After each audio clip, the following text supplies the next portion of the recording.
عرب ممالک میں اس وقت شدید خوف پھیل چکا ہے کیونکہ اچانک ایران نے قطر، بحرین، دبئی، سعودی عرب اور کویت کی طرف میزائل داغنے شروع کر دیے ہیں۔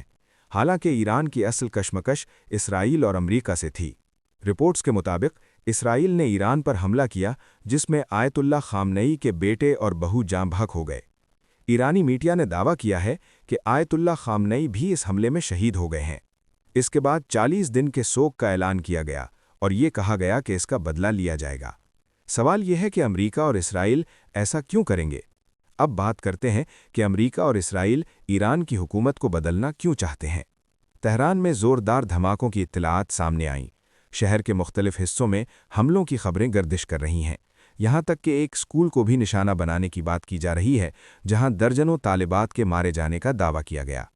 مبصرین کا کہنا ہے کہ امریکہ اور اسرائیل کافی عرصے سے ایران میں حکومت کی تبدیلی چاہتے ہیں۔ کوشش کی گئی کہ موجودہ قیادت کو ہٹا کر رضا پہلوی کو آگے لایا جائے، لیکن یہ منصوبہ کامیاب نہ ہو سکا۔ رضا پہلوی ایران کے سابق بادشاہ محمد رضا پہلوی کے بیٹے ہیں۔ 1979 کے انقلاب کے بعد شاہی نظام ختم ہو گیا اور آیت اللہ خمینی کی قیادت میں نیا نظام قائم ہوا۔ اس تبدیلی کے بعد ایران اور امریکہ کے تعلقات کشیدہ ہو گئے۔ کچھ حلقوں کا خیال ہے کہ مغربی طاقتیں ایران کی مضبوط پوزیشن سے پریشان ہیں اور مستقبل میں ممکنہ خطرات کو روکنا چاہتی ہیں۔ رپورٹس کے مطابق حالیہ جھڑپوں میں درجنوں افراد جان سے ہاتھ دھو بیٹھے ہیں۔ اب سوال یہ ہے کہ ایران نے عرب ممالک کو کیوں نشانہ بنایا؟ وجہ یہ بتائی جا رہی ہے کہ ان ممالک میں امریکی فوجی اڈے موجود ہیں۔ قطر میں دوحہ کے قریب العدید ایئر بیس، UAE میں الزفرا ایئر بیس، سعودی عرب میں پرنس سلطان ایئر بیس، بحرین میں امریکی بحری اڈہ اور اردن میں موافق السلطی ایئر بیس شامل ہیں۔ کہا جاتا ہے کہ ایران نے پہلے خبردار کیا تھا کہ اگر اس کے خلاف ان اڈوں کو استعمال کیا گیا تو وہ جواب دے گا۔ اسی تناظر میں دبئی میں دھماکوں اور میزائل گرنے کی خبریں سامنے آئیں۔ پام جمیرہ کے علاقے میں ایک ہوٹل کو نقصان پہنچنے کی اطلاع دی گئی۔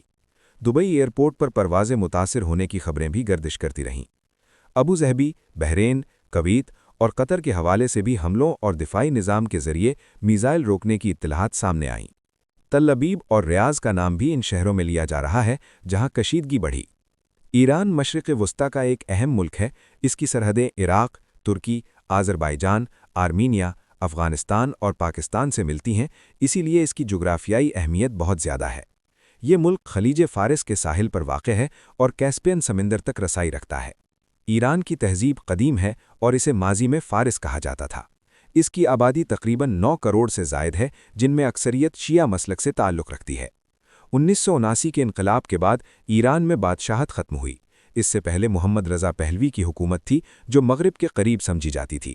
انقلاب کے بعد امریکہ اور ایران کے تعلقات میں سخت تناؤ آ گیا، خاص طور پر امریکی سفارت خانے کے واقعے کے بعد۔ اسی پس منظر کی وجہ سے آج بھی ایران اور مغربی ممالک کے درمیان کشیدگی برقرار ہے۔ اگر کشیدگی اسی طرح بڑھتی رہی تو اس کے عالمی معیشت پر اثرات پڑ سکتے ہیں، خاص طور پر تیل کی سپلائی پر۔ آبنائے ہرمز ایک اہم سمندری راستہ ہے جہاں سے دنیا کا بڑا حصہ تیل گزرتا ہے۔ اگر یہ راستہ بند ہوتا ہے تو عالمی منڈی متاثر ہو سکتی ہے۔ اس وقت خطے میں حالات نہایت حساس ہیں۔ کچھ لوگ اسے بڑی جنگ کی شروعات قرار دے رہے ہیں، لیکن حتمی صورتحال وقت ہی واضح کرے گا۔ اللہ کرے دنیا میں امن قائم ہو۔